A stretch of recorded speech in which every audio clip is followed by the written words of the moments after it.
A secret research endeavor, under the direction of the British Admiralty, led to the development of a unique weapon that would change the course of maritime warfare during World War II.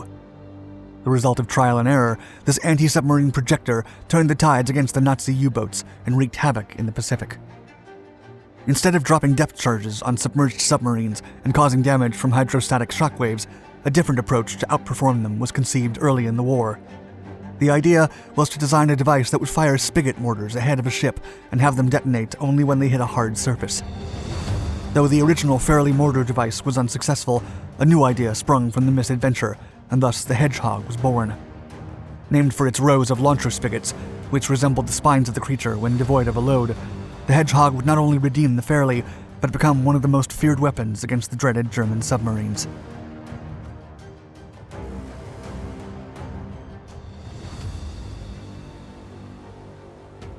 After the outbreak of World War II, the German U-boats became a perilous threat for the Allied fleet in the Atlantic. Thus, the British were in desperate need of a new weapon that could balance the scale. The top-secret project was carried out by the Directorate of Miscellaneous Weapons Development, a department of the British Admiralty. The idea was to build a weapon that would be more lethal than conventional depth charges. A first attempt was tested in 1941 called the Fairley mortar, but it resulted in failure. However, the lessons learned would eventually give way to the Hedgehog, an innovative mortar capable of launching dozens of projectiles at a time.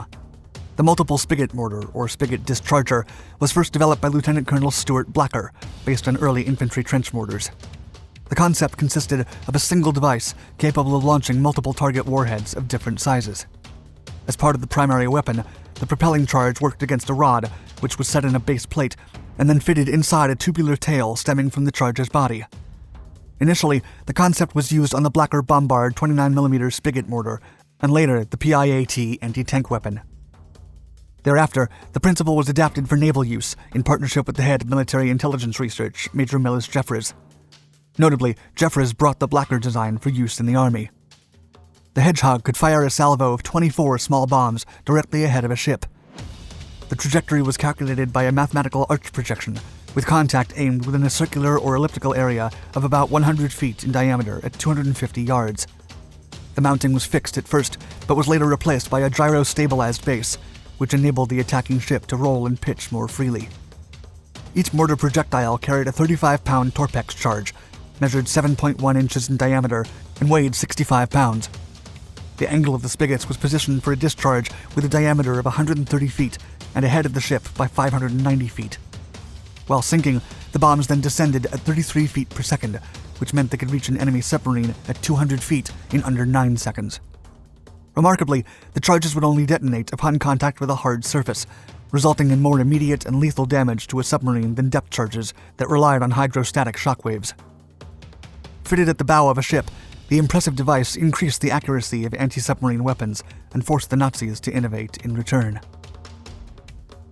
Each of the Hedgehog's 4 cradles fired 6 projectiles in sequence and staggered to land simultaneously. As a result, the mounting did not receive excessive stress, which avoided the need for deck reinforcement and allowed the weapon to be smoothly retrofitted whenever needed. Moreover, reloading took no more than 3 minutes. In addition, the system solved the problem of a potential target submarine disappearing from sonar and losing contact when getting closer than the technology's minimum range. The characteristics of the speed of sound when traveling through water led to a scenario where the echo return from a target was too short, and therefore a human operator couldn't distinguish the turning signal from the original pulse. The phenomenon, dubbed the instantaneous echo, caused both sounds to merge while the enemy submarine hid away from depth charge range. In other words, the situation created a blind spot, concealing the target submarine from the sonar, enabling it to execute evasive maneuvers and leave the scene undetected. Thus, a 4-mounted weapon on the hunter ship's deck that could discharge projectiles over the bow while the enemy vessel was visible would give the Allies a tangible advantage in the Atlantic and Pacific. However, the mortar was less effective when facing deep targets. Although target depth was less important, its use on objects below 400 feet was discouraged. Regardless, getting 1 or 2 direct hits was usually enough to sink an entire submarine. The Hedgehog entered service in 1942, and after the new mortar was installed in about 100 ships, the submarine hits started coming.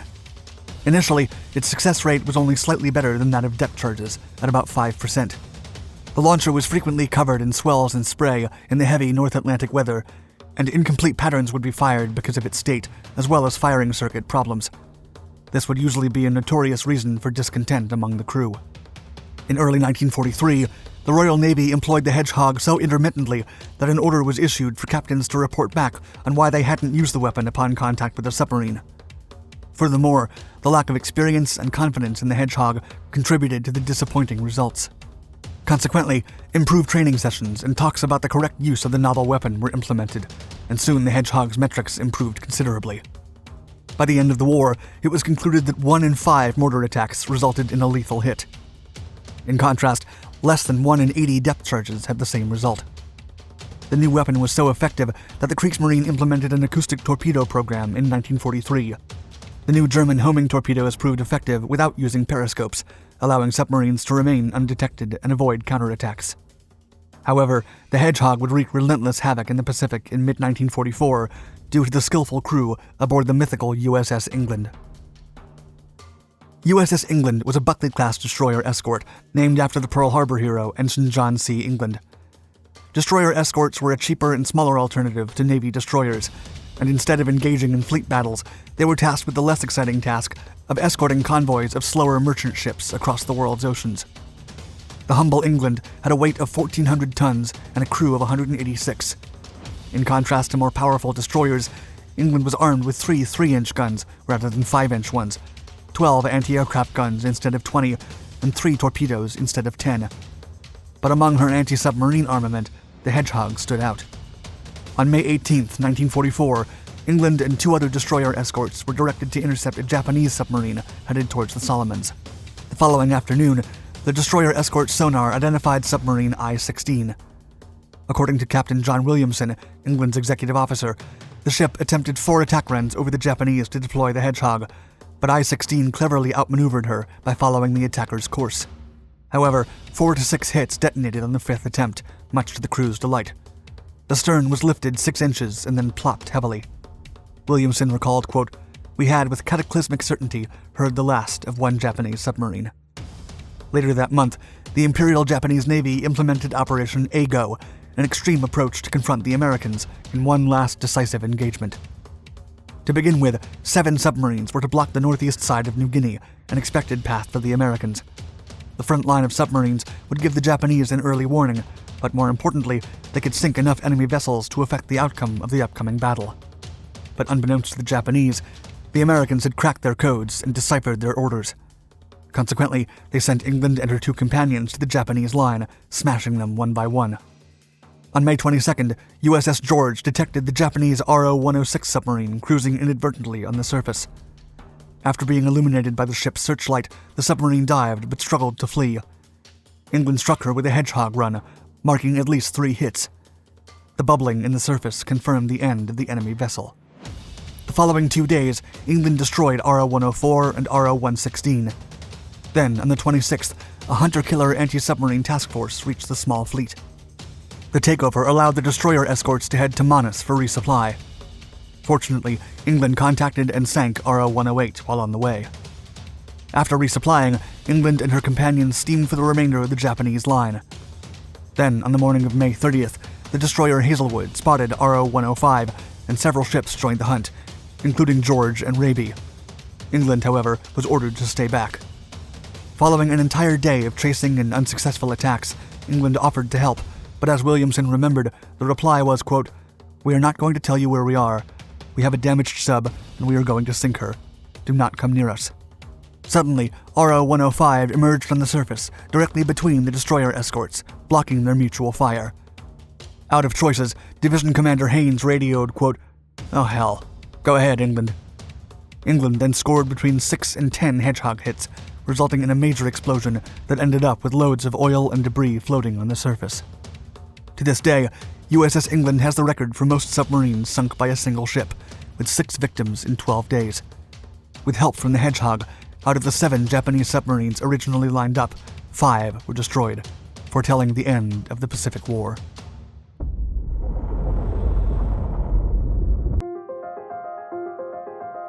It was the 1960s, and the Italian Navy was about to design a weapon that would be unequaled even in the new millennium. Developed by the Oto Melara Company, the 76mm compact naval cannon didn't take long to conquer the world markets. Its holistic design made it a perfect fit for anti-missile and anti-aircraft roles, but also for anti-surface and general naval support missions, soon surpassing American and Russian developments. And even as the years have gone by, the Oto Melara has always been adaptable to the times. Over half a century later, the weapon still arms the navies of 6 countries, some of which consider it the best naval gun ever created.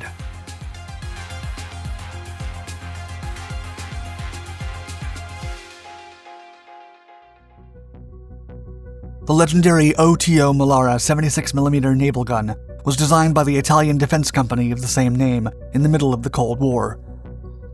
Based on the 7662C, the new version later evolved into the 7662 Super Rapid and the 7662 Strales.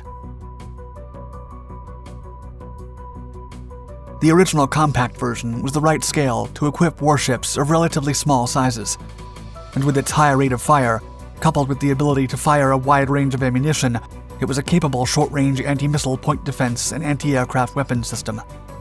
In addition, it could provide anti-surface or naval support and ground support as a secondary role. The earliest version of the weapon can be told apart from its successors because of its angular mounting. Developed from the earlier 76mm 62 MMI mounting, the compact used a 2-piece water-cooled barrel with a replaceable liner. Plus, it was fitted with a small-hole muzzle brake and fume extractor, while its shield was made of fiberglass. The cannon was highly successful from the very start. However, it is said that the compact had reliability and accuracy issues regarding its maximum rate of fire. According to a project engineer who worked on its development, the mount had a tendency to self-destruct at 85 rounds per minute, and was unable to hold a 20-round burst or 6x6 meter target at 460 meters. After the compact design was created in 1963, the military's attention began drifting towards missile-armed fast-attack craft forces. For all its desirable qualities, the compact showed many deficiencies that prompted the company to resume design studies for a more advanced model. 2 decades later, an improved, faster-firing version specializing in anti-ship missile defense would come forward and make a big splash. With a higher rate of fire of 120 rounds per minute, the Super Rapid addressed the problems of its predecessor, improving accuracy by reducing the weight of the moving parts, which in turn reduced the vibration problems. The weapon's minimum rate ended up at 10 rounds a minute, but it included a single fire option. The manufacturer also stated that the changes diminished standard deviation values to less than 0.017 degrees at 1,000 meters per each 10-round burst at a maximum rate of fire. Meanwhile, elevation limits cover -15 to +85 degrees, though the maximum elevation for the above-deck version is limited to 70 degrees. However, both models have the option for a reduced radar cross-section RCS gun shield. Although similar to the rounded gun shield design of the compact, the Super Rapid is much tougher, as its mounting was strengthened to resist overpressures twice the rate of its predecessor at 1 kilogram per square centimeter. Plus, its rocker arms were crafted in titanium instead of high-grade steel. The weapon's superior performance was achieved by designing a faster feed system, and the higher rates of fire were enabled because Oto Melara modified the ordnance itself. Furthermore, the company changed the ammunition feed and fusing, which resulted in the older compact mountings in existence not being able to be converted to the Super Rapid standard. However, a retrofit is available to increase the rate of fire of the original system. Finally, Super Rapid's magazine operates independently from the turret. The feed can be interrupted to insert various types of ammunition, rendering the gun more capable against a wide variety of targets, as it is significantly more flexible. The Italian Navy considered the Super Rapid a highly effective anti-missile weapon, and soon began building its new ships with it instead of the older twin Fast 40. In 2004, the Italians developed the newer Strales system. Able to fire dart ammunition, the weapon can counter several subsonic missiles up to 8,000 meters away. and as a medium-caliber gun with a relatively long range, the weapon can be used against surface targets, in addition to its anti-missile defense role. Furthermore, the company offers the Davide anti-missile system for both new installations and retrofitting older mountings. The system was created to allow the guns to act as inner defense against sea-skimming or diving supersonic and subsonic missiles. This weapon system utilizes the steerable Dart anti-missile projectile while providing a continuous data stream to all rockets in flight by using radio frequency beams. The 7662 Sovrapponte, or overdeck in English, is the newest version of the compact and lightweight mount for the gun. About 30 to 40% lighter than the standard Super Rapid, the Sovrapponte has the benefit of not requiring penetrating the deck below for installation. Notably, the Sovrapponte was first installed on a Theon du Ravel-class patrol vessel of the Italian Navy and was positioned above the roof of the helicopter hangar. The mount is available for sale with or without the Stalius system, housing 76 ready-to-fire rounds. On the other hand, the gun can use special pre-fragmentation ammunition in its anti-aircraft role, perfect for counteracting sea-skimming missiles in aircraft. As for its surface role, the weapon fires armor-piercing ammunition, optimized for surface targets like extended-range rounds with extended-range guided munitions or EGRMs. These projectiles have a maximum range of 20 kilometers.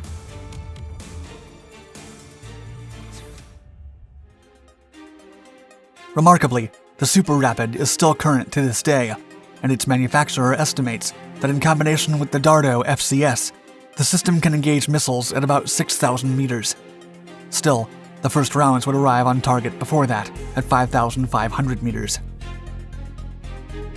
Based on such incredible ranges, a single gun can deal with as many as 4 subsonic sea skimmer missiles, arriving simultaneously and apart from each other at 90 degrees. What's more, the Oto Melara can destroy all 4 before any come closer than 1,000 meters.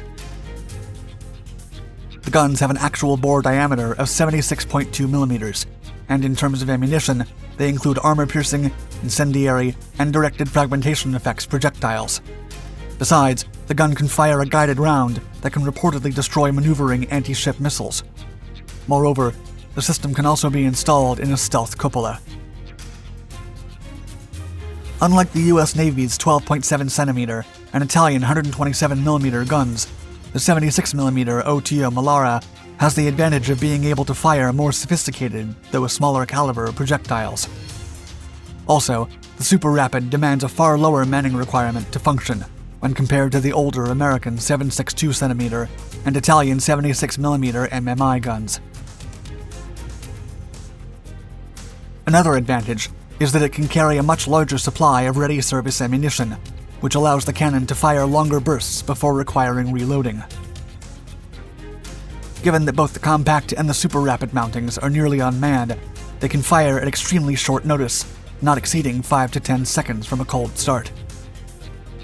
Usually, one man controls the gun in the operating room or the Combat Information Center, and the gun can be powered from the control panel on the deck or on the bridge itself. The turret actually houses both the gun and the installation system, while training and elevation are controlled through electric systems. The Oto Melara became one of the most popular naval guns ever produced, even taking into account many US or Russian-made systems. The company reported about 1,000 examples of their compact and super rapid cannons in service, with an unparalleled 60 navies around the world. By 2010, the latest model was the dominant naval weapon of its class. The 76mm cannon has been widely exported. In France, it was favored over their own 100mm naval gun for the Joint Nation Horizon-class frigate project and FREM frigate. Furthermore, the weapon is produced under license in Australia, India, and Spain. In Japan, the Oto Melara is produced by Japan Steelworks, while in the US, it is manufactured by United Defense, now part of BAE Systems.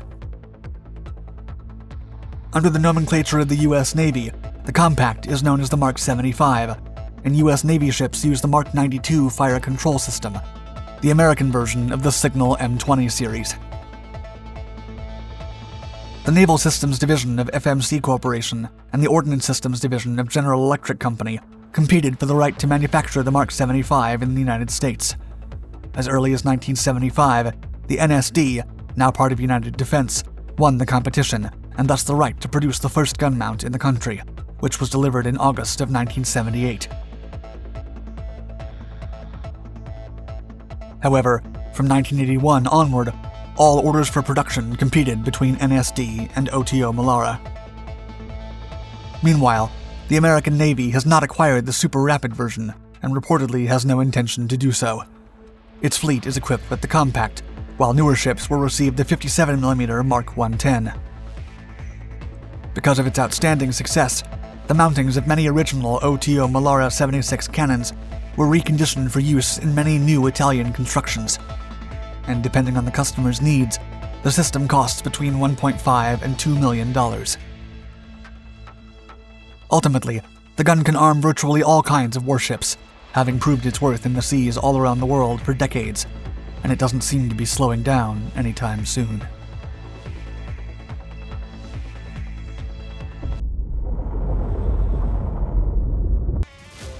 In a move that would change the tide of the war in the Pacific Theater, Vice Admiral William Halsey Jr. authorized the most significant carrier-based attack the United States Navy had ever performed. In November of 1943, and with a new force of American-built aircraft carriers, the Navy would prove their worth against a heavily fortified Japanese fleet that was already preparing for an engagement.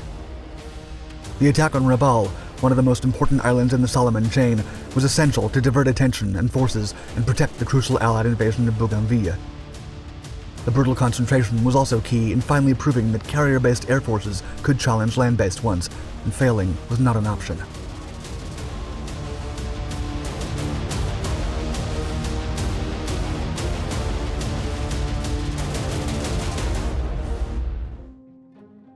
In February of 1943, after a 6-month-long campaign, the first American offensive operation of World War II came to a victorious conclusion when Japanese forces finally deserted Guadalcanal. However important the victory, this was only the beginning of a slow-moving and challenging advance through the Solomon Islands, supported by land, sea, and air forces. In the northwesternmost end of this island chain, the Japanese directed their defense forces to an already existing naval base in New Britain, Rabaul. The township would soon be on everyone's lips. Rabaul, one of 2 cities in the Tip Island chain that make up the Bismarck Archipelago, sits in the narrow St. George's Channel, and it was home to one of the main Japanese naval bases of the Solomon Islands and New Guinea campaigns. The location also had 5 pre-war airstrips.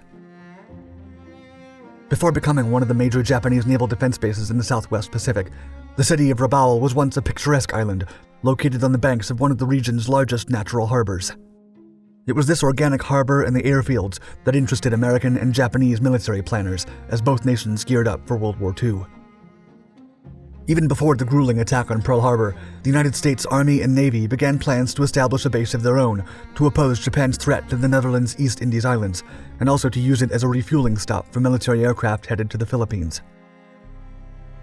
By the time World War II was in full swing, Japanese warships and aircraft were staged before being sent south towards the advancing Allies. Thus, Rabaul became the frequent target of air raids by the Marines, as well as the US Army, the Royal Australian, and the Royal New Zealand Air Forces. In turn, the Allies frequently encountered an unwelcoming committee of air groups of Mitsubishi A6M0 fighters, flown only by Japan's best Navy pilots, as well as dozens of anti-aircraft positions.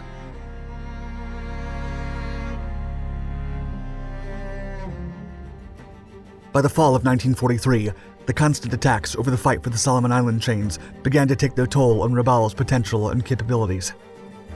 By then, a new threat emerged from the US Navy, a new generation of aircraft carriers built to replace the ones lost a year before.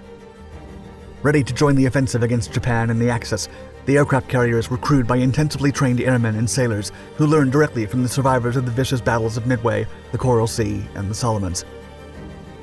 Joining the surviving carriers USS Saratoga and USS Enterprise were new 27,000-ton Essex-class fleet carriers and 11,000-ton Independence-class light carriers.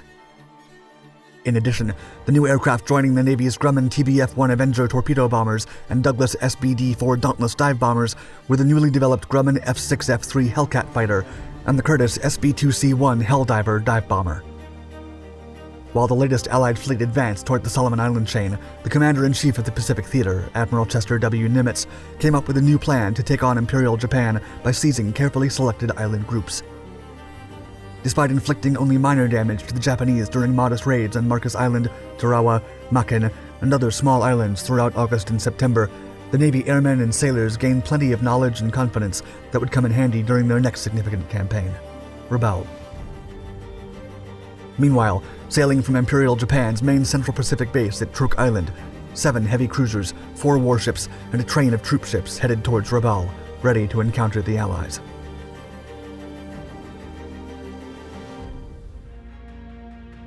Operation Cartwheel was launched in the late fall of 1943. It was a joint effort led by General George Kenny between the United States 5th Air Force, the Royal Australian Air Force, and the Royal New Zealand Air Force, and it consisted of a land-based bombing campaign against the airfields and port of Rabaul. After the first raid, involving 349 aircraft on October 12th, bad weather conditions blunted the planned bombing effect. The attacks resumed on October 23rd and continued for a week, culminating in a large raid on November 2nd. That day, 9 squadrons, totaling 80 North American B-25 Mitchell bombers, escorted by Lockheed P-38 Lightning fighters, began their attack upon the heavily defended base, targeting their anti-aircraft devices with bombing attacks and minimum altitude strafing. Only 8 B-25s were shot down by enemy defenses and naval fighters, or crashed while returning to base. Amongst the losses was Major Raymond Wilkins, who successfully destroyed 2 enemy vessels while getting too close and under relentless fire. He was posthumously awarded the Medal of Honor for his actions that day.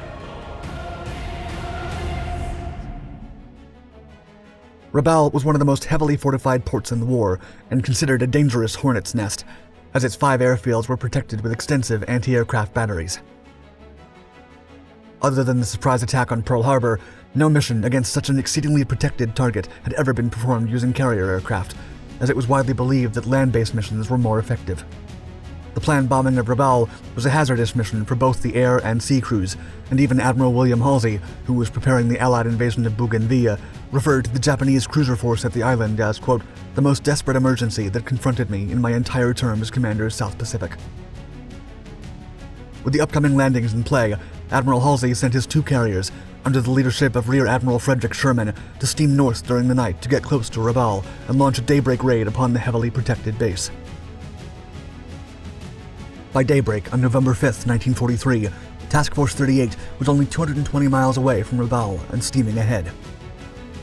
Meanwhile, several aircraft departed from the recently seized Baracoma airfield in nearby Vella La Vella to intercept the Japanese and provide air cover. Then, at 7 a.m., flight deck crews aboard USS Saratoga launched 33 F-6F Hellcat fighters, 16 TBF Avenger torpedo aircraft, and 22 SBD Dauntless dive bombers. In addition, USS Princeton provided 19 Hellcats and 7 Avengers to the forces in Rabaul. Visibility was ideal as the aircraft approached the island, crossing the southern tip of New Ireland and following St. George's Channel toward their target. As the attackers surveyed the area, they knew they had to hit the jackpot.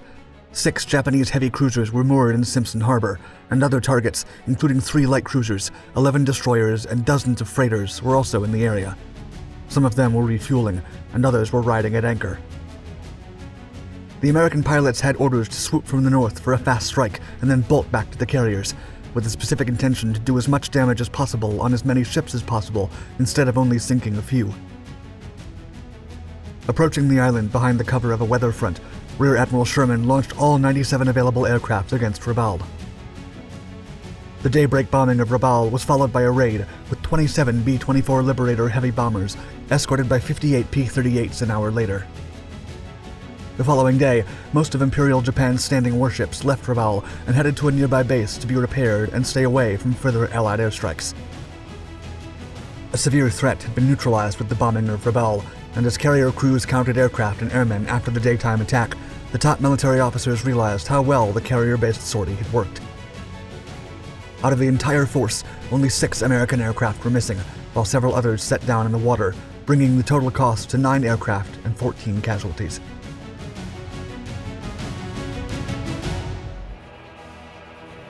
With only 22 bombs, the Dauntlesses damaged 5 out of the 6 heavy cruisers, 2 light cruisers, and 2 destroyers. The harm was so severe that the threat to the American troops approaching Bougainville Island was significantly minimized. However, in the wake of the raids performed by the Allies, the Japanese launched a counterattack series involving 120 aircraft against the American carriers. The force was quickly intercepted, and Japan lost 35 aircraft before they managed to inflict any damage on the U.S. ships. Not only did the raid succeed in protecting the Allies, but the attacks also left Rabaul as an isolated and resourceless outpost, reducing the danger the island posed to the ever-accelerating Allied operations in the Pacific.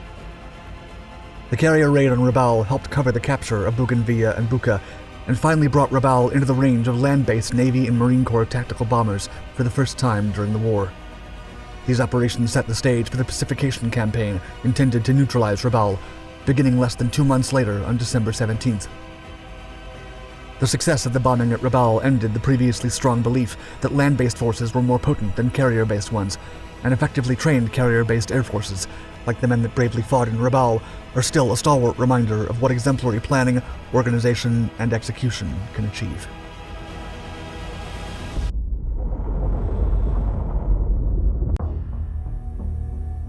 Tirpitz was the heaviest warship ever built by a European navy during World War II. It was only 2,000 tons heavier than its sister battleship, Bismarck. The colossal ship became a real problem for the Allied forces after being first commissioned in February of 1941. Its objective was to ravage the Baltic and block any merchant ships seeking to supply the Soviet Union. For almost 4 years, British and Soviet forces attempted to take down Tirpitz, but over 20 air and naval missions failed to achieve the objective.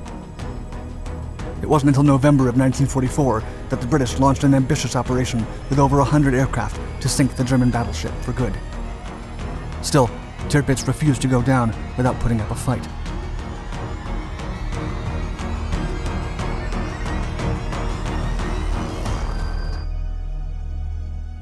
Once Hitler rose to power in the early 1930s, Germany's rearmament was already underway. But the Führer publicly embraced it and wanted all media branches to return to their former glory, including the Navy. The Kriegsmarine's first objective was to produce a small yet capable force that could challenge the British and French naval powers. Although this seemed highly unlikely, the German industry worked from scratch under the patronage of the Third Reich. The Bismarck-class super battleships envisioned by the German government were a direct response to the French Richelieu-class battleships ordered in 1935. They, in turn, were a response to the Italian Littorio-class battleships that Mussolini ordered to counter the naval supremacy of the UK. Although all superpowers from the First World War signed the 1922 Washington Naval Treaty to limit an arms race of naval nature, only a few actually followed it.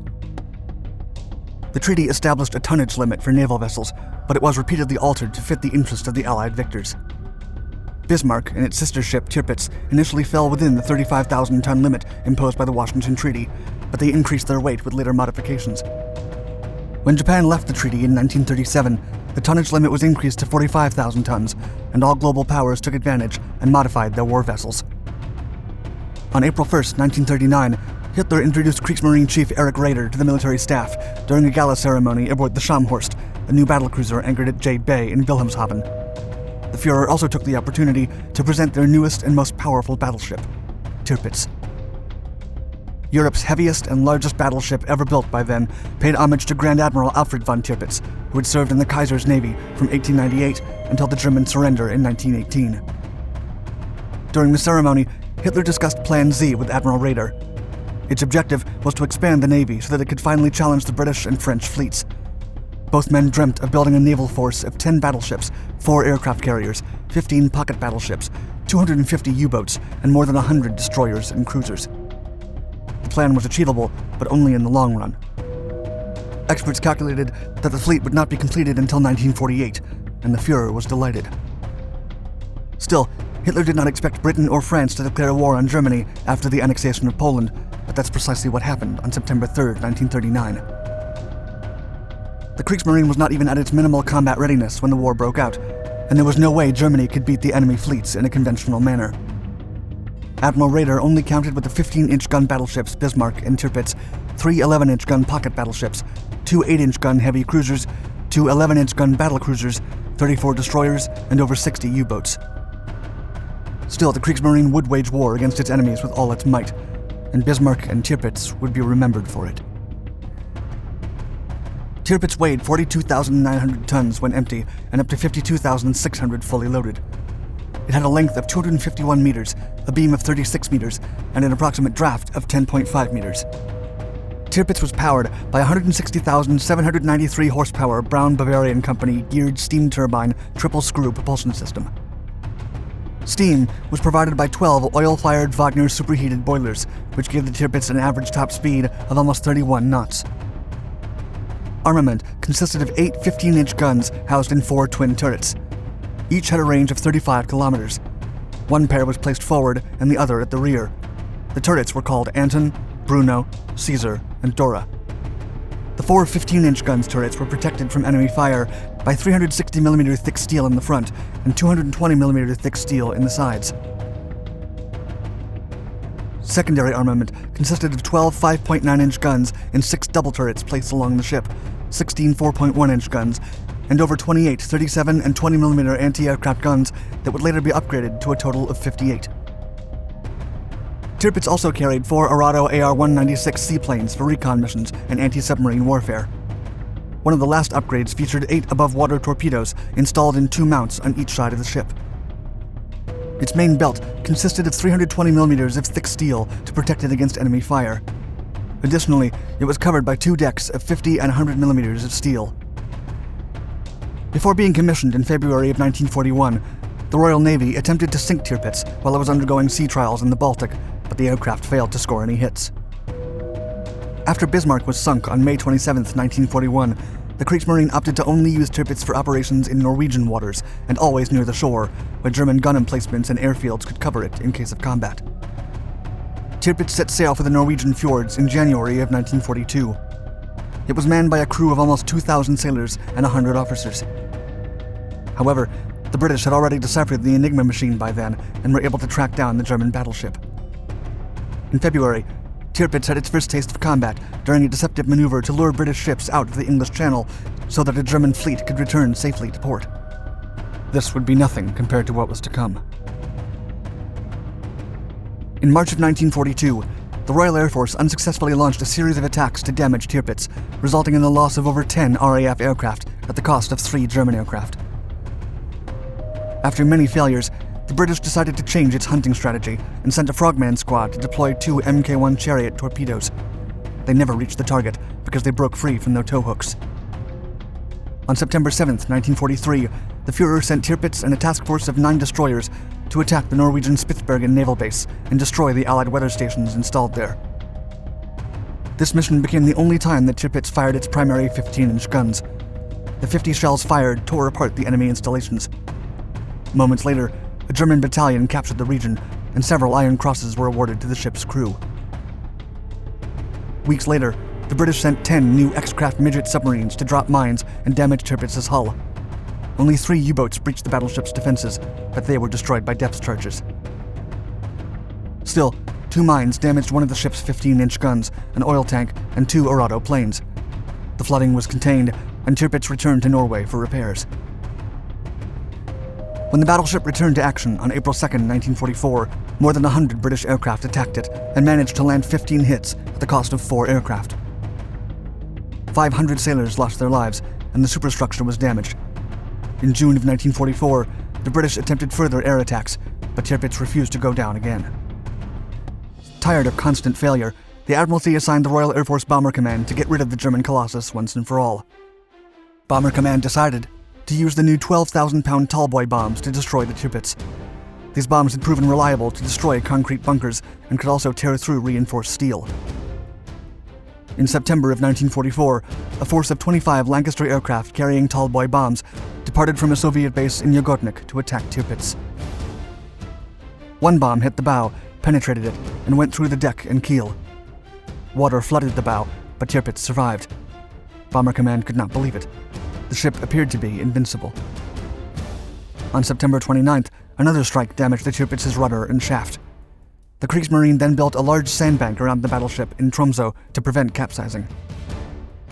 Still, Tirpitz braced for combat, as the crew knew that the British would return in full force. And so they did when Operation Catechism was launched on November 12, 1944. 30 Lancasters, led by Wing Commander J.B. Willey and L.A. Williams, departed from Scotland to carry out the mission.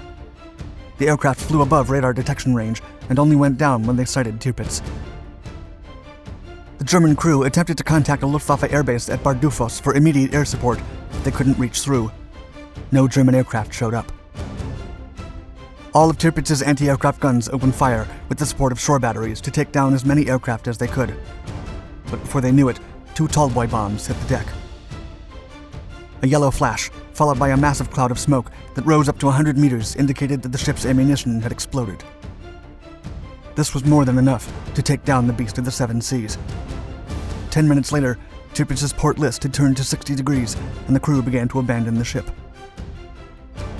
Around 100 sailors that tried to reach the shore were caught by debris from one of the explosions of a 15-inch turret.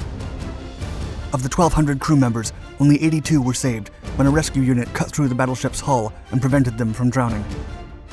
It took the British more than 20 attempts to sink the imposing battleship, and a joint Norwegian-German effort would begin salvage operations in 1948. It took them almost 10 years to finish.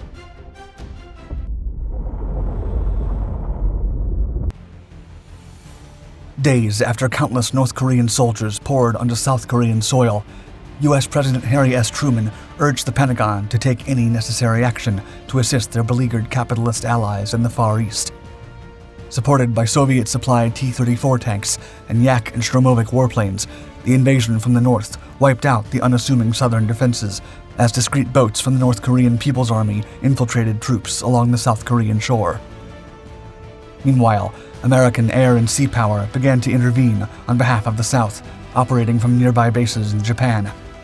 But when it came to ground forces, it was nearly impossible to reach the South Korean coastline before the relentless invaders razed the entire country.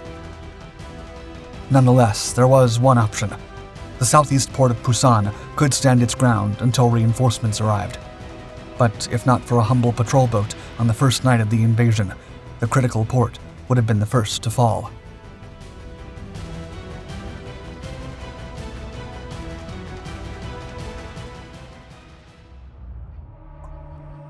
Following its independence from the Nippon Empire, South Korea was in dire economic straits. With scarce natural resources and financial means, the recently founded South Korean Navy, or ROKN, had no way of purchasing new ships. As such, it was left with only landing craft, vehicle, personnel boats, and light wooden patrol ships. Admiral Sun-Woo Lee, the first chief of naval operations, soon emphasized the need to replace the deteriorated fleet with modern vessels. Consequently, the ROKN resolved to raise the cost of a new warship entirely on its own. In June of 1949, the Navy organized the Vessel Construction Finance Committee, inviting every sailor from top officers to cadets to contribute 5 to 10% of their salary. Some midshipmen gathered scrap metal for selling, while their wives helped by doing laundry and sewing. After 4 months, the Navy had earned $15,000, insufficient to acquire a naval vessel of the quality the ROKN aspired to. But upon hearing the news of the Navy's significant effort, the South Korean government jumped in, providing the sea service with an additional $45,000. With a humble total of $60,000, the incipient Navy made a bold purchase, acquiring a training ship for the United States Merchant Marine Academy, the former USS PC-823 Ensign Whitehead. The USS PC-823 PC-461 class submarine chaser was laid down on June 2, 1943. She was built at the Lethem D. Smith Shipbuilding Company in Sturgeon Bay, Wisconsin, and launched on January 15, 1944, but not commissioned until 6 months later. The ship went on to serve in the Western Atlantic Ocean during the last stages of World War II and was assigned to air-sea rescue duties for a better part of her career. Later on, in early 1946, she was decommissioned and transferred to the United States Marine Commission, and 2 years later, she transferred to the United States Merchant Marine Academy at Kings Point, New York, renamed Ensign Whitehead, and repurposed as a training ship before being removed from the Navy list. However, duty called once again in September of 1949, when she was purchased by the Republic of Korea Navy. The 52-meter-long ship would then serve under a new name, ROKS Bak Du San PC-701. In addition, 15 Korean naval officers were sent to the U.S., where they devoted themselves to fixing her. The ship was in such poor condition that she was practically a floating engine. but after 2 months of intense work, the Navy's first ocean-going vessel was born. Bak Du San then departed New York for the Hawaii Naval Station, where she was fitted with a 3-inch main deck gun, and then stopped on Guam to buy less than 100 shells of ammunition, enough for the sailors to practice aiming and firing the gun. At last, the ship arrived in South Korea, reaching Jinhae Naval Base on April 10, 1950, barely 2 months before the outbreak of the Korean War. On the dawn of Sunday, June 25, 1950, tensions along the 38th parallel erupted. There had been prior clashes along the border, many initiated by the South, and even blunt rebellions inside South Korea.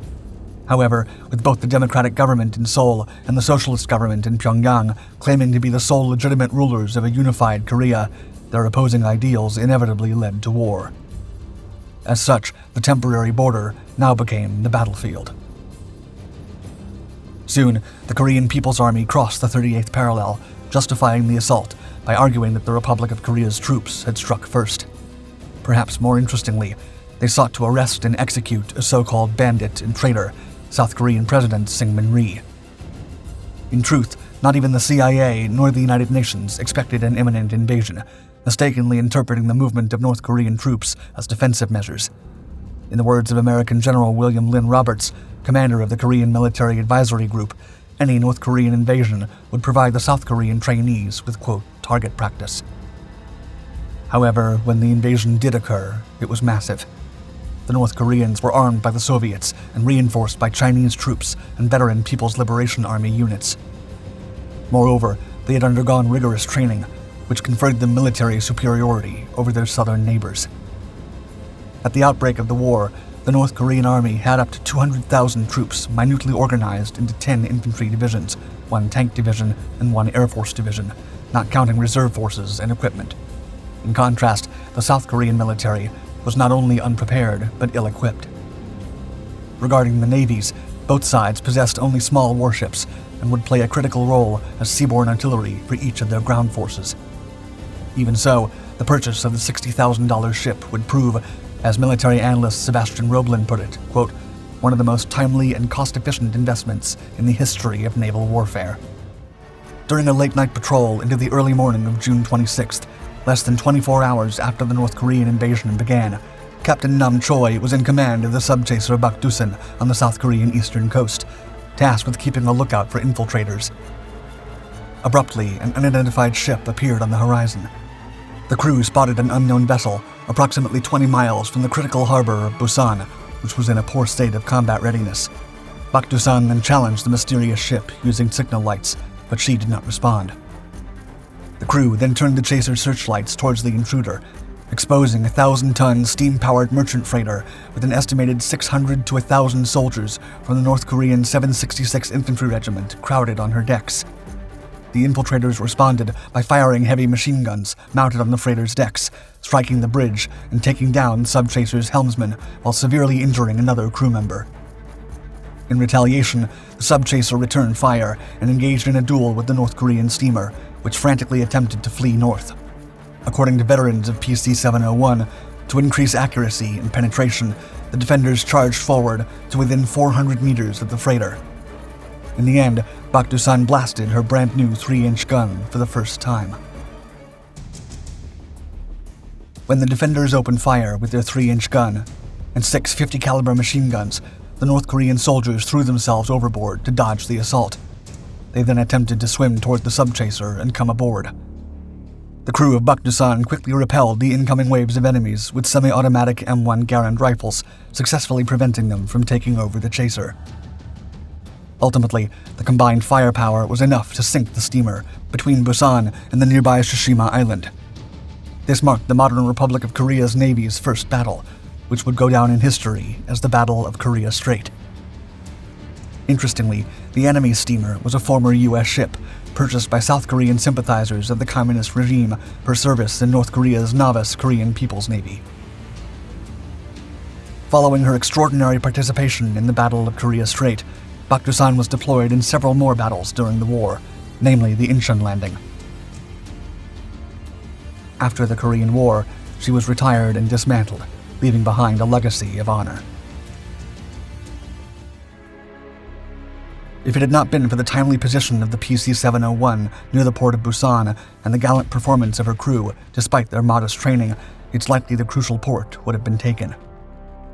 With a force of over 600 troops, the North Koreans could have successfully landed and occupied the vital stronghold, leading to an irreparable loss for the South Koreans. The early days of the invasion were especially chaotic, and the feeble and virtually undefended port would have hopelessly fallen to even a small force. For the remainder of the war, Busan continued serving as the last territory toehold for the Southerners and the United Nations allies on the peninsula. As such, that simple encounter on the first night of the war was of immense consequence, leading many experts to sustain that this single naval action might as well have prevented the fall of South Korea to communism. As Roblin wrote, quote, "But for a small crowd-funded patrol ship with a single 3-inch deck gun, South Korea, as we know it today, might simply not exist."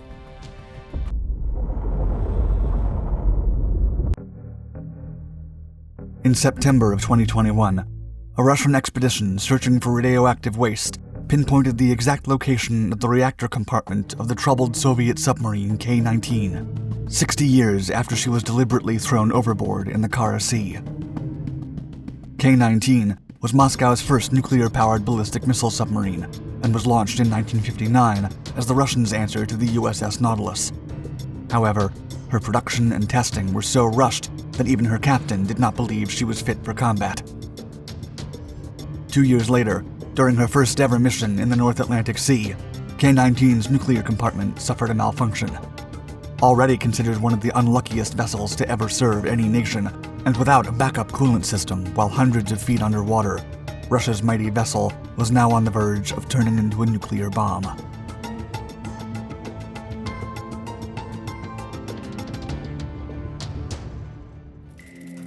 In the spring of 1961, the Soviet K-19 nuclear submarine was ordered to conduct exercises in the North Atlantic, near the southern tip of Greenland, and the crew was thrilled to take the helm and serve the motherland on her first official mission.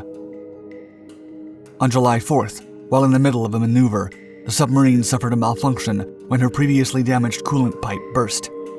As the cooling system failed and liquid leaked into the reactor, the temperature within the nuclear core alarmingly rose.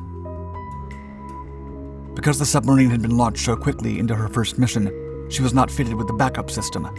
Her reactor was then shut down, but it continued to heat up, reaching a temperature of 1,470 degrees Fahrenheit.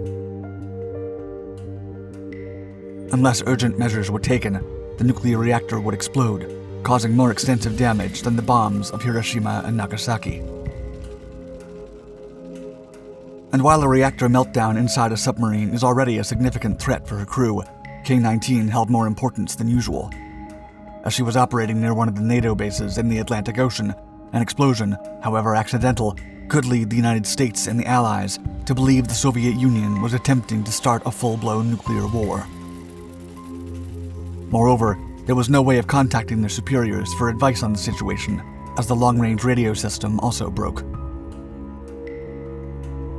The fate of the entire world now rested on Captain First Rank Nikolai Vladimirovich Zatayev, who, while utterly overwhelmed, was still determined to do something.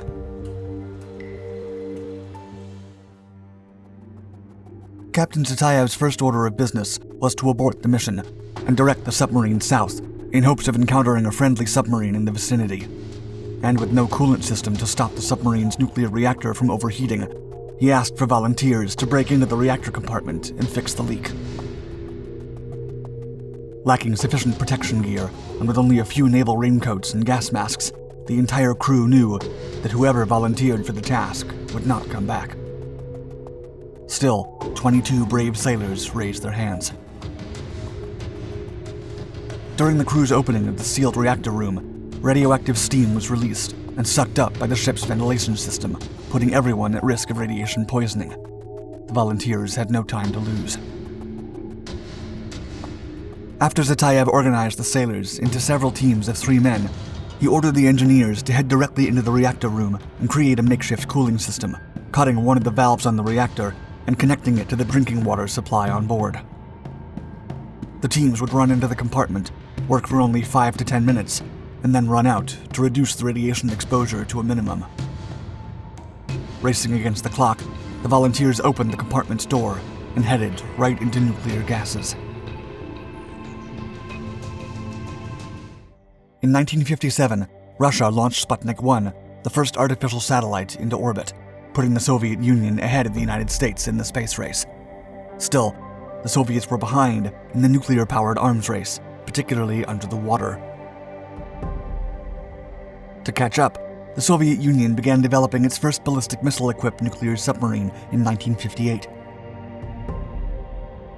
K-19 was the first generation of Soviet nuclear submarines equipped with 3 nuclear ballistic missiles, each with ranges of 400 miles, and thus capable of delivering severe blows to the United States coastline.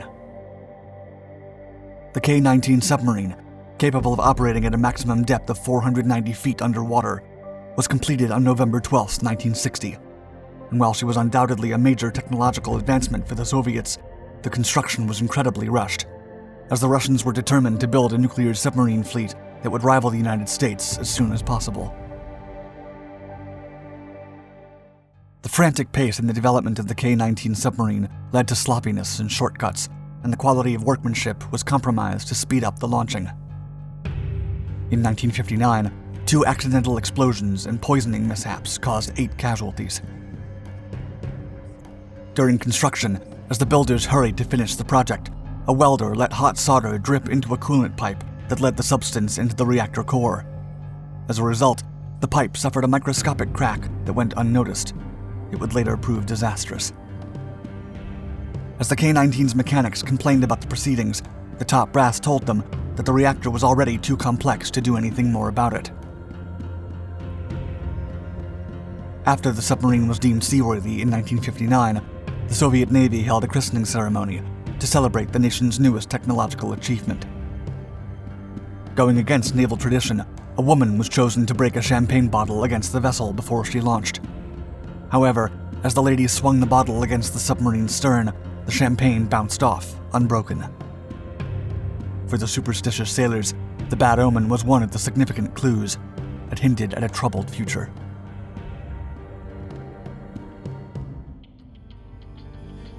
The nuclear reactor aboard the submarine was improperly operated at first, which led to the mishandling of one of the control rods and its subsequent bending. This was caused chiefly by confusion and miscommunication among the crew.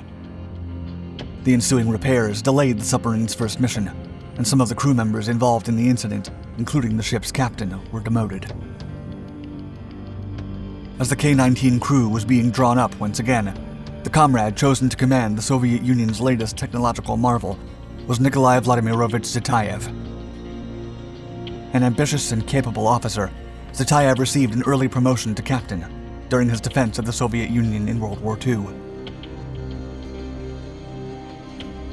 Still, even Captain Zhetayev believed that the production and testing of the submarine were extremely rushed and felt that the submarine fleet was not fit for combat, voicing his opinions several times to no avail.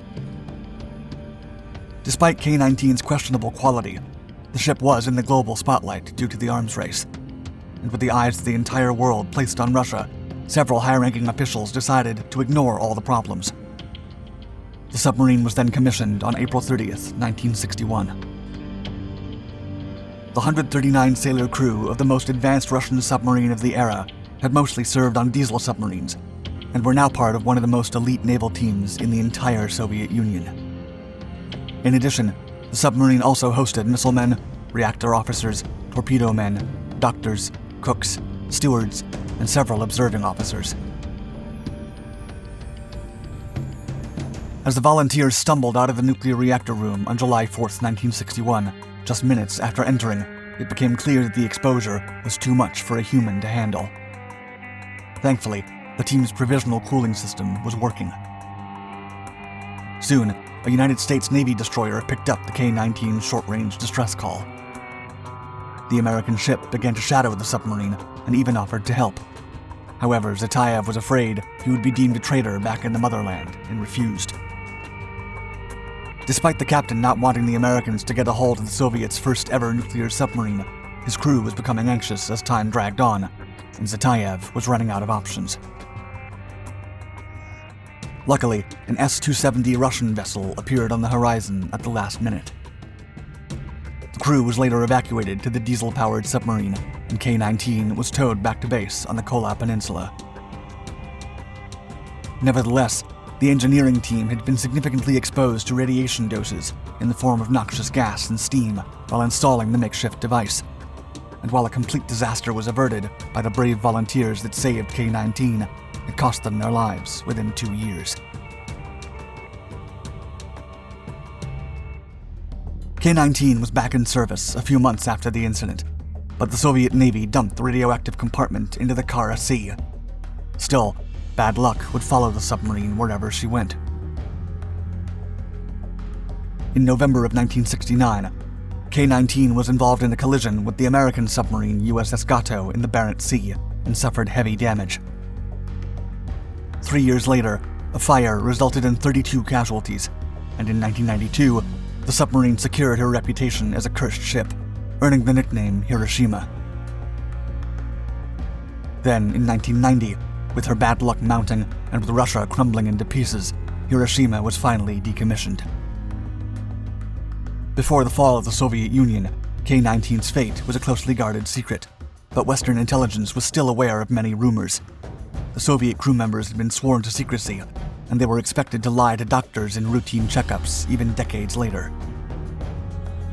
Finally, a year after the submarine's decommissioning, the Russian newspaper Pravda confirmed that radiation had taken the lives of many members of the submarine's crew, publishing the story of the brave men that fought for their nation until their very last breath.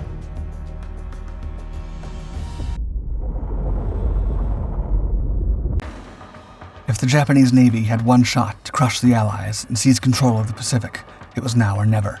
Vice Admiral Takeo Kurita's plan was audacious and brutal. Unleash Japan's first striking force, including the colossal Yamato and Musashi, the largest warships afloat. His fleet would sneak past Palawan, skirt Mindoro, slip through the San Bernardino Strait, and pounce on Leyte from the north. The target, a completely unprepared U.S. force. General Douglas MacArthur's landings on Leyte were in full swing, and 420 American transports were ripe for the picking, sitting ducks for Japan's naval power. This perfect plan aimed to cripple the Americans permanently, ensuring Japanese troops in the Philippines could stay linked with their bases in Malaysia and Indonesia, including Singapore. The operation was codenamed Show 1, the first phase of Operation Victory. But this grand scheme hit a snag: the tenacious USS Darter and USS Dace. These American submarines stumbled upon the massive Japanese fleet on October 23, 1944, and immediately relayed its position to Allied command. Yet the crew of Darter wasn't content with just delivering the, quote, most significant reports of the Pacific War. They craved action. Without waiting for reinforcements, Darter launched a daring attack on Kurita's fleet, setting off a chain of events that would place her in one of the strangest, most dangerous situations of any vessel in the war. On October 1, 1944, USS Darter was teamed up with her fellow Gato-class submarine, USS Dace, to patrol the South China Sea as part of preparations for the upcoming invasion of Leyte. Allied command knew Kurita's force had recently departed from Linga Roads, just 100 miles off Singapore, but didn't know its current location. Vice Admiral Takeo Kurita, commanding the center force of the Japanese fleet, employed several strategies to evade detection. One key tactic was radio silence, to avoid interception by Allied signals intelligence. Additionally, Kurita's fleet navigated through the narrow and complex Philippine Straits, using the region's geography to their advantage. The fleet also dispersed at times, making it harder for the Allies to pinpoint their exact location. Allied reconnaissance was hampered by poor weather conditions, which limited aerial surveillance. The Allies also misinterpreted some intelligence, underestimating the size and threat of Kurita's force. These factors created significant gaps in their situational awareness. The Allied command was deeply concerned about Kurita's fleet, recognizing its potential threat to the Leyte landings. If a fleet of that size reached the landing zones undetected, it could inflict untold damage. When a massive blip flared on Darter's radar at midnight on October 23rd, the American crews had no idea they were on the verge of writing history.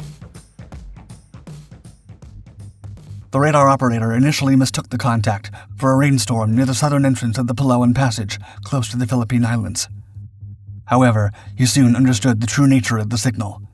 Captain Bladen D. Claggett aboard the Dace immediately ordered a course correction to intercept at maximum speed. Both subs raced toward the adversary, burning through diesel fuel at an astonishing pace.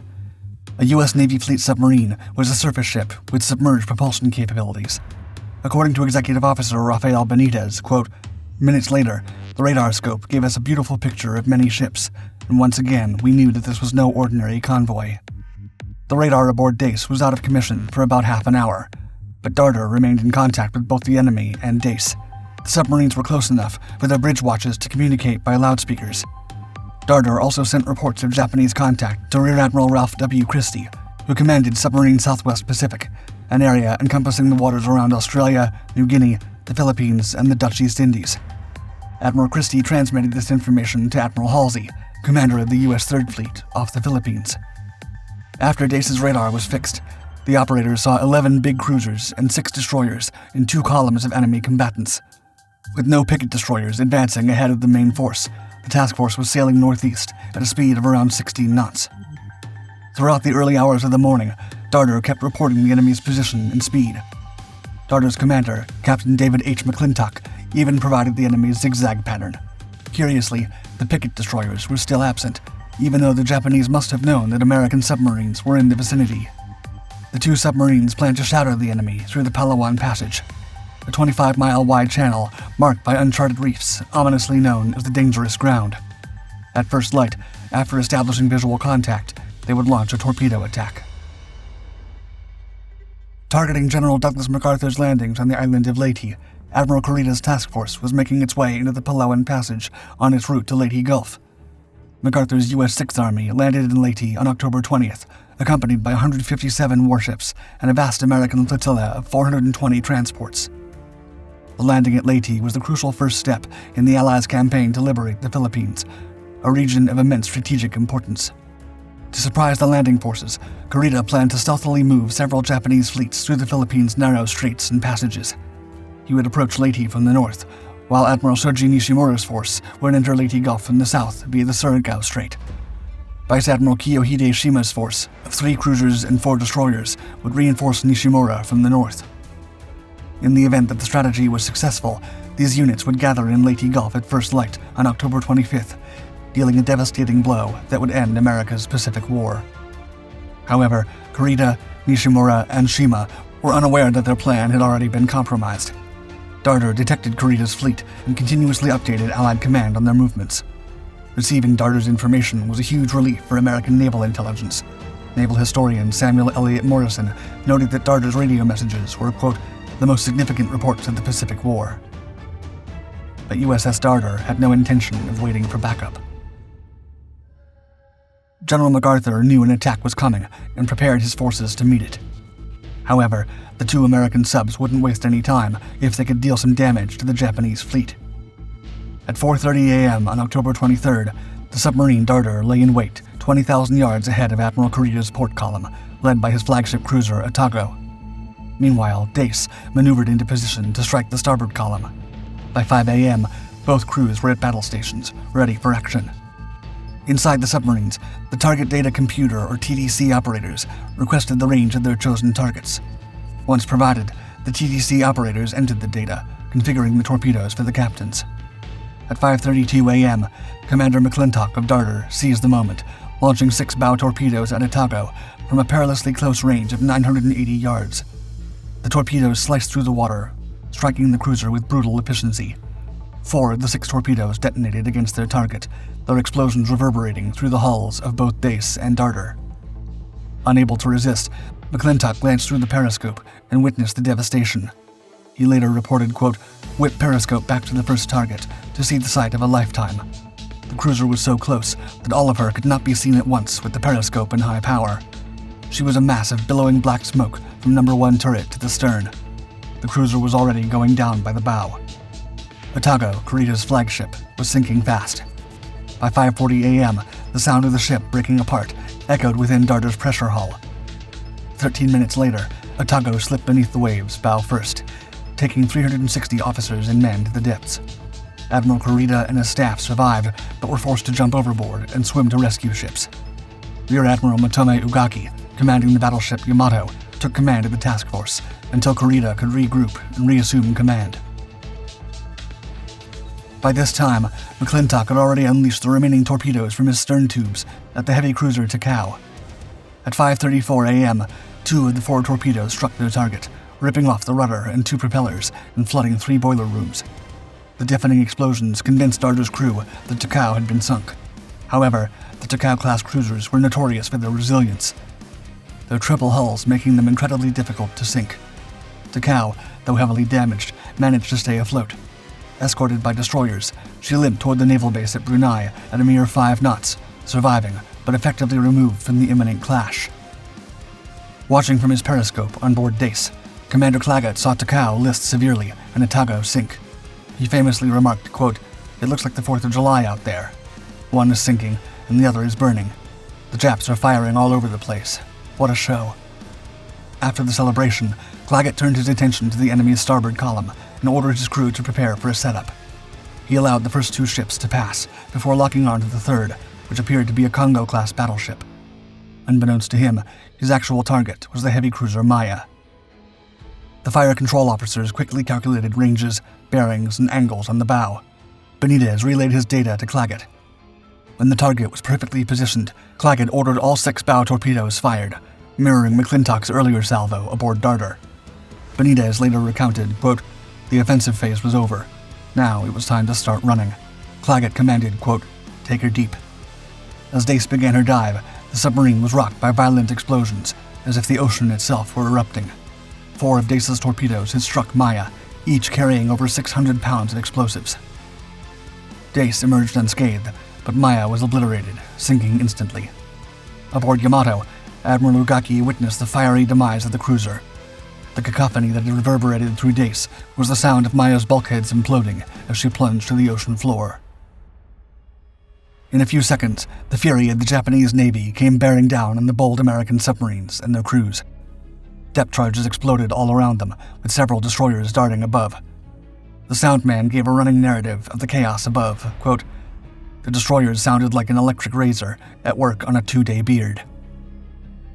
The American boats were forcefully rocked as the water was repeatedly jolted to its core. Shockwaves broke light bulbs and sent locker doors flying open. A few destroyers conducted dry runs without dropping any depth charges, ostensibly to distract Darter and Dace, while the remainder of the task force managed to flee. After about an hour and a half, the destroyers rejoined Admiral Kurita's fleet and headed north. The duo of American subs stayed submerged for several minutes, ensuring the destroyers were gone before coming up to periscope depth. They were not done yet. They were determined to finish off Takao. Yet there was a problem. Because they had spent so much time submerged during daylight, the navigators couldn't get a fix on the mountains of Palawan, leaving them uncertain of their exact position. Darter misjudged the stream by a quarter of a knot, sending her straight into the reef. With a loud smash, Darter ran hard aground on Bombay Shoal. One of the enemy destroyers heard the noise and instantly started to move in its direction.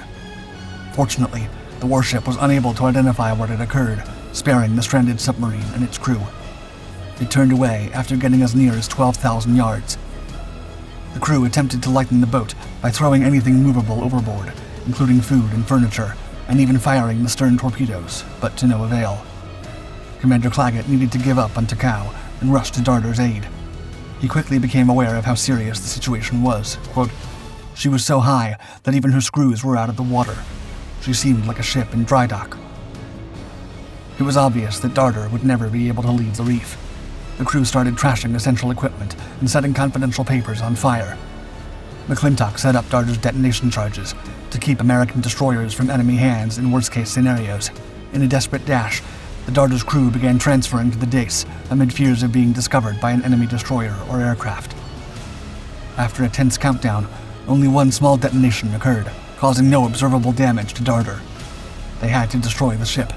They couldn't leave it for the Japanese to claim.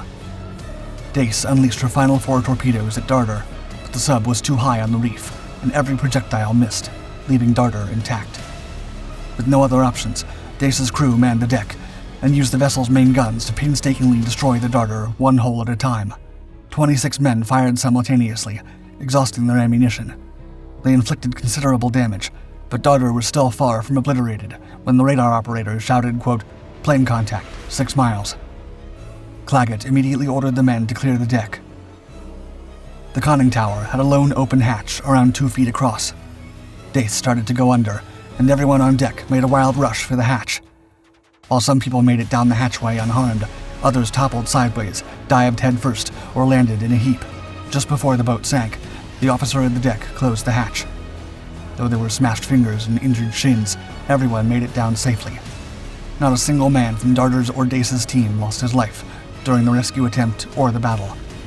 Not realizing Darter was stuck and abandoned, the enemy plane concentrated its firepower on it, giving Dace precious seconds to submerge and flee the scene. After 11 days crowded in the small hull of Dace, 155 men arrived safely at port. Not a soul was lost, and all took home an incredible story to tell. Meanwhile, thanks in part to Darter's report and daring attack, Admiral Kurita sailed into a well-prepared Allied force that would defeat his fleet. The Imperial Japanese Navy had adopted the Kantai-Kessen naval strategy before World War II even broke out. Based on the works of American naval historian Alfred Thayer Mahan, Japanese strategists believed their country could emerge victorious in an ocean war by a single decisive action through the effective use of a strong battleship force that could outgun and outfight the enemy. To achieve the purpose of Kantai-Kessen, the Japanese Navy aimed to create the largest guns ever installed on a vessel. The result was the 46cm 45 Type 94 naval rifle, a wire-wound gun mounted in 3 3-gun turrets. This weapon was so massive that it had roughly the weight of an average destroyer vessel. The mighty Yamato-class battleship was equipped with this formidable weapon and sailed in the Pacific for years. However, instead of boasting about the size of the gun, the Japanese kept it hidden from the Allies until after the war had ended. The Allies didn't know it yet, but they were fighting against the largest guns ever made.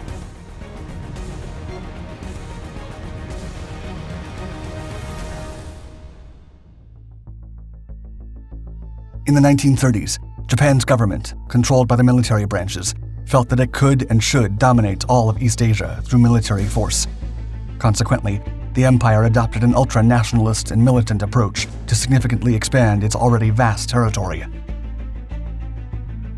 After withdrawing from the League of Nations in 1934, which was the first intergovernmental organization established to maintain world peace, Japan renounced the treaty's clauses and obligations.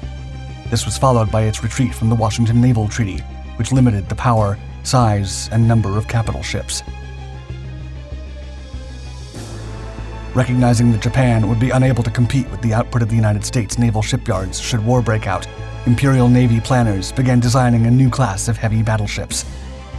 The result was the Yamato class of battleships, named after an ancient Japanese province.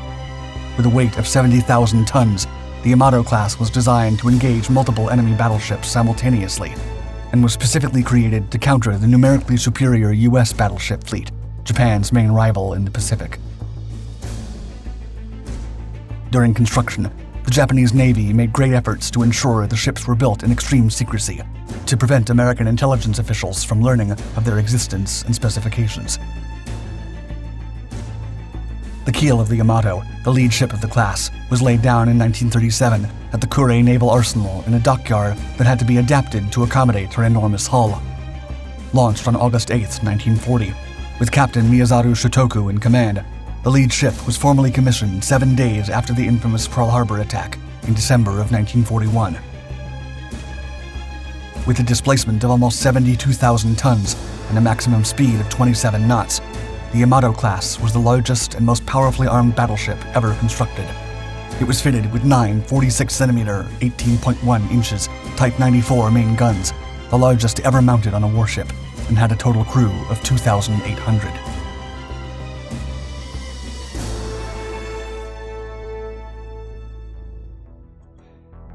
The Type 94 naval rifle was a wire-wound gun. The complex gun's barrels were structured in 3 separate stages. First, a half-length tube was fitted over the first tube and shrunk onto it. The assembly was then wire-wound, and 2 more tubes were shrunk over the entire length of the gun tubes. Finally, an inner tube was inserted down the gun and expanded into place, and this inner tube was rifled to finish the gun. The manufacturing process was so expensive that war planners considered it more practical to simply replace a worn-out system with a new one. However, there's no record of either battleship armed with Type 94 cannons being returned during the war. The shell hoists and powder rams were ingeniously designed, but heavy. The shells were stored in a vertical position, and a system of geared mechanical conveyors was responsible for moving the huge and heavy rounds from the shell rooms. Nevertheless, this mechanical advantage meant the conveyors were extremely slow to operate and reload. Despite this, the 180 shells stored in the turret's rotating structure, 60 rounds per gun, were considered sufficient for surface engagement.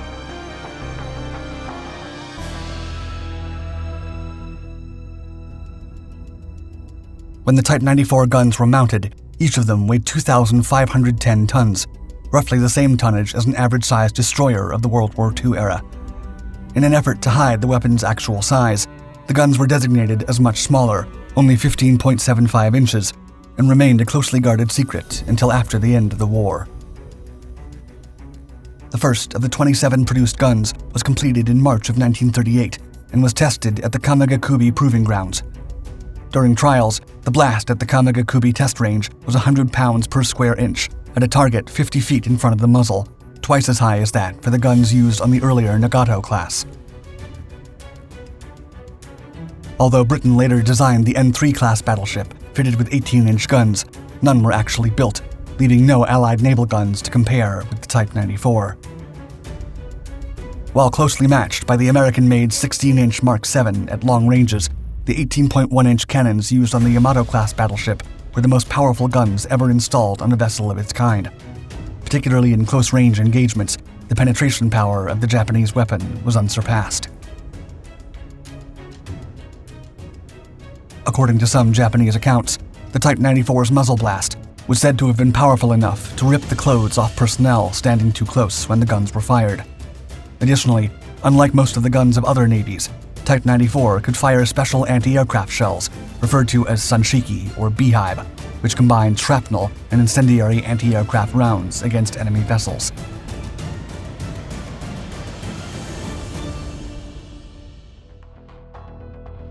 In the late 1930s, Imperial Japan planned for 5 Yamato-class battleships, but only 2, Yamato and Musashi, were ever completed, while a third was converted into an aircraft carrier that sank even before entering combat. The only time Yamato fired her Type 94 main guns at Allied surface targets was on October 25, 1944, during the Battle of Samar as part of the larger Battle of Leyte Gulf. While threatening to sink American troop transports, the Japanese encountered a light escort carrier group of the U.S. Navy's Task Force 77, Taffy 3. After engaging with the enemy forces invading the strategically essential Philippines, she fired the largest guns in the world and reportedly sank 1 carrier and 3 destroyers. However, the Japanese in the area lost 3 heavy cruisers and retreated rather than risking a climactic battle, as the American air attacks convinced them that they were engaging a powerful carrier fleet. About a month later, Musashi, the second of the Yamato class, also fired her main guns for the first and only time. During the Battle of the Sibuyan Sea in October of 1944, the Yamato-class Musashi fired Sanshikudan rounds. However, during the firing process, one of the shells reportedly detonated in the middle gun of Turret 1, possibly due to a bomb fragment in the barrel. The accident wrecked the turret's elevating machinery. That same month, on October 24th, during the Battle for Leyte Gulf, Musashi was sunk by almost 20 torpedoes and 17 bomb hits from American carrier-based aircraft. Now, only the flagship Yamato's Type 94 guns remained, as the only act of their kind within the Imperial Navy.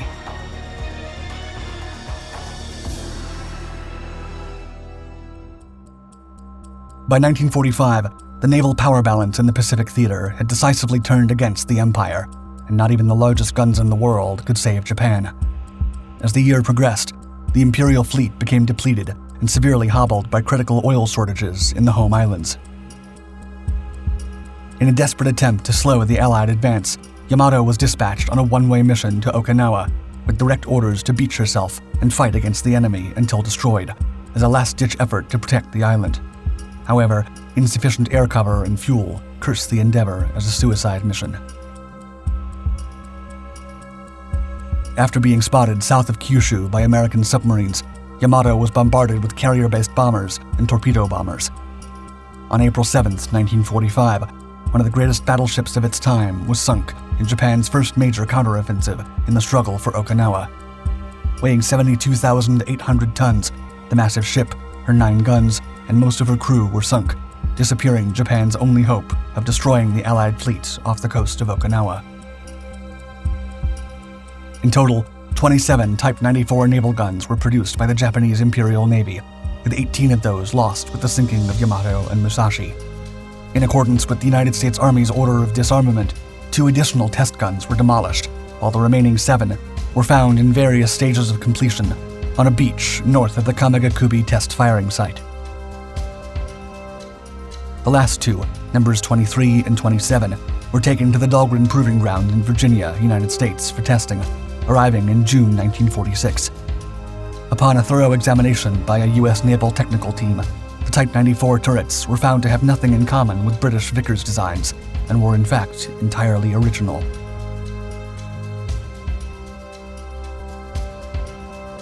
According to rumors, the guns and the slides that arrived later were cut up for scrap sometime in the 1950s. To this day, the Type 94 naval gun remains the largest ever mounted on a warship.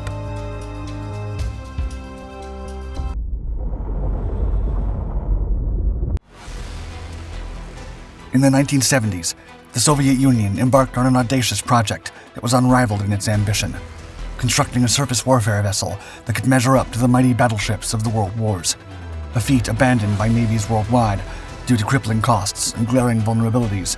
The Soviets dared to dream of a ship that would dwarf all others, a Leviathan stretching over 250 meters in length and with a full load displacement of 24,300 tons.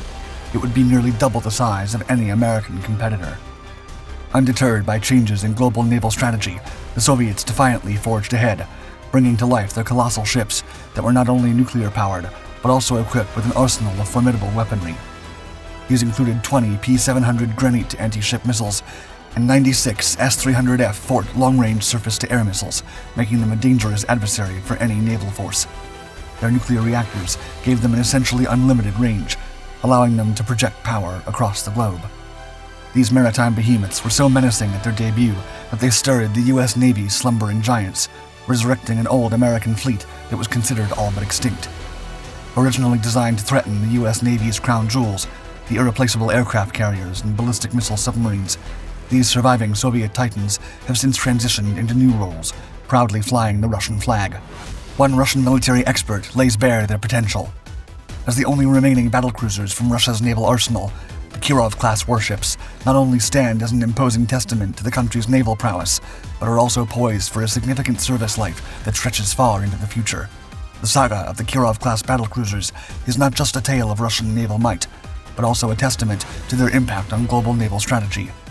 It was a threat so sudden and immense at its inception that it led to the emergency reactivation of the U.S. Navy's remaining battleships.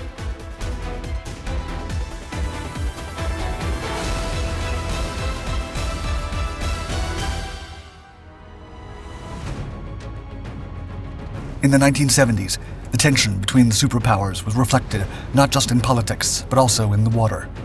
The Soviet Union embarked on a mission to challenge the naval supremacy of its greatest adversary, the United States. As such, despite being well past the end of the golden age of warships, the Soviet Union set its sights on a new project, Project 1144 Orlan. The Kirov class, the largest and heaviest surface combatant warships in operation in the world, was only second in size to large aircraft carriers and similar to a World War I-era battleship. While Western defense refers to these ships as battle cruisers, the official Soviet classification for the type is a heavy nuclear-powered guided missile cruiser. At 28,000 tons and an overall length of 827 feet, these ships are comparable in size to Japan's Izumo-class aircraft carriers, and well over 3 times the size of the Arleigh Burke-class destroyers that today form the backbone of the United States Navy. Launched in 1977 and officially commissioned in 1990, the lead ship and namesake of the class, Kirov, was named after Sergei Kirov, a prominent early Bolshevik leader. Original Soviet plans called for the construction of 5 ships, all named after early 20th century revolution heroes. However, only 3 more ships were built: Frunze, Kalinin, and Yuri Andropov, laid down in 1986 and launched 3 years later. Had the Cold War turned hot, these unique battlecruisers would have played a significant role in Soviet naval strategy, designed to intimidate and assert dominance on the high seas. Initially planned to find and engage enemy missile submarines, the class became a much more capable warship after being equipped with the long-range P-700 Granit anti-ship missiles. With this, the Kirovs could threaten Western carrier battle groups, particularly of the United States Navy, while also carrying out an anti-submarine role. The Soviet battlecruisers also served another strategic purpose: power projection, using an unusual combination of both nuclear and steam propulsion to generate a top speed of 30 knots, with the dual system providing a backup in case of technical failures. With this, the world's only nuclear-powered surface combatants have significant advantages in terms of endurance, allowing them to remain at sea for months if required, if resupplied by air.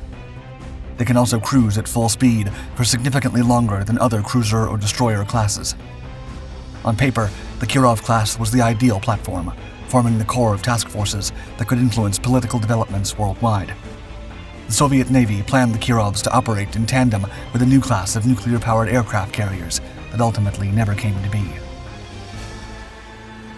Such a powerful combatant did not go unnoticed by the West, and their arrival on the world stage was seen as a significant shift in naval power dynamics. The Kirov class showed that the Soviet surface fleet posed a serious threat to United States carrier battle groups.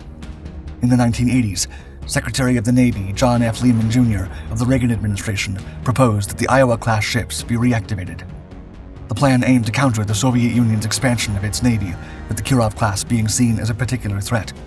The belief was that by bringing the Iowas back into service, the U.S. could provide a credible counter to the Kirovs.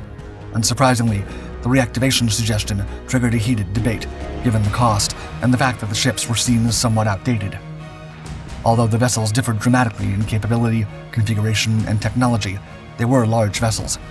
The Navy imagined several new ways of packing updated systems onto their massive hulls that would turn them into formidable, multi-purpose ships.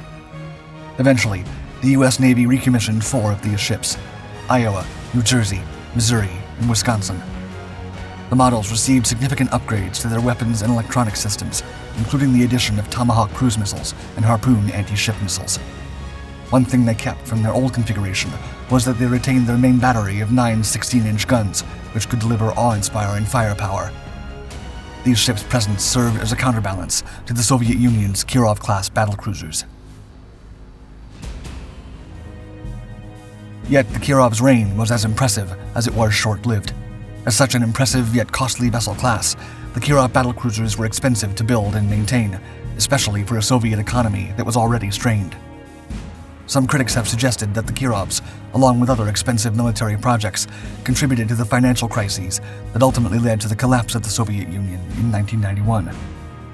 As such, the class never actively participated in a Soviet combat situation. And after the collapse of the Soviet Union, all 4 existing and incomplete Kirovs were given new names and would see different fates.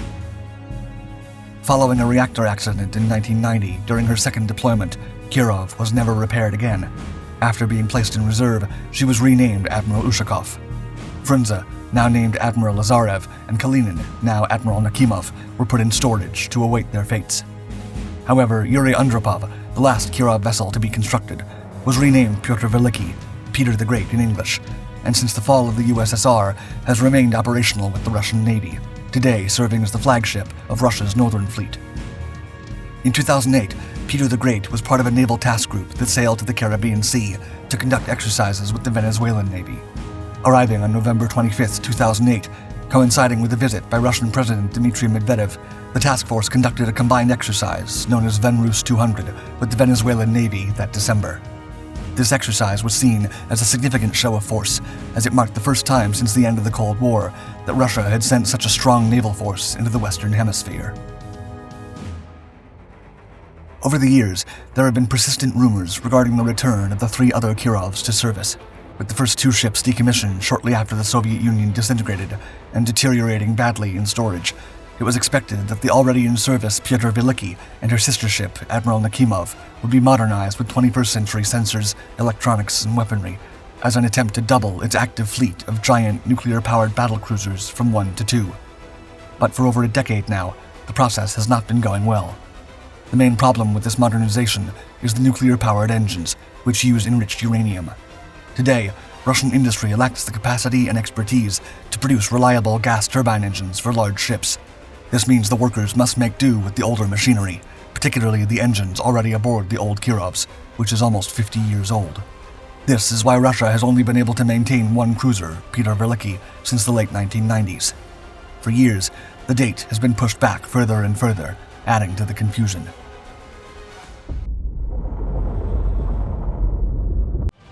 With the nuclear attack on the continental United States as a real possibility during the Cold War, the U.S. Navy conducted hundreds of atomic tests from 1945 to 1962.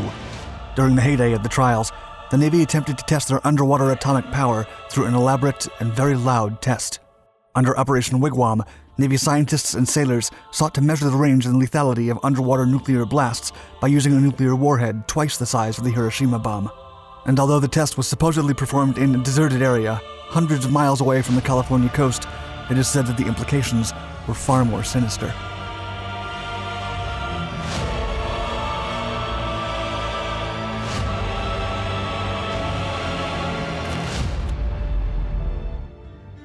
From 1945 to 1962, the United States conducted hundreds of nuclear tests, gearing up for what experts and civilians believed could be World War III. In the mid-1950s, during the trial's peak, the administration of the Atomic Energy Commission and the Department of Defense began preparations for a unique test to determine the radiation and pressure effects that underwater nuclear detonations would have on American submarines. Codenamed Operation Wigwam, this unique test had never been attempted before, and preparations lasted over a year. After a lengthy research period to determine the best location to carry out the test, Navy scientists and oceanographers from the Scripps Institute of Oceanography chose a target in the deep Pacific Ocean, 500 miles southwest of the San Diego, California coast. The location was 3 miles deep and far away from shipping lanes and civilians, but still close enough to get Navy assets in place from their shore bases. The area was also chosen because it was considered a biological desert with a complete lack of marine life. Operation Wigwam was composed of over 6,000 personnel from Task Force 7, led by Commander Admiral John Sylvester. It was also made up of the longest ever towed assembly at the time, with 30 ships that included amphibious vessels and an aircraft carrier, all led by the flagship USS McKinley. As for the actual nuke, the chosen weapon was the Mark 90 nuclear bomb. Also nicknamed Betty, this device was a nuclear depth charge developed 4 years prior. With a length of 10 feet and a weight of over 1,200 pounds, the bomb carried a Mark 7 atomic warhead with a 32 kiloton yield, twice the strength of the Hiroshima weapon detonated in Japan 10 years before. Since real submarines were too valuable to lose in such an experiment, the Long Beach Naval Shipyard constructed 3 4/5 scale submarine hulls, nicknamed tubs, for Operation Wigwam. The tubs were 140 feet long with a 20-foot beam, all painted white, and with installed weighted boxes to simulate engines and other equipment. They were also equipped with cameras, and the scale models contained ballast systems that the Navy testers operated on a support barge through thick, high-pressure hoses. On May 14, 1955, the area in the Pacific Ocean where the experiment would take place had 20-knot winds, and 15-foot seas twisted the long lines of barges and model tubs held together by chains.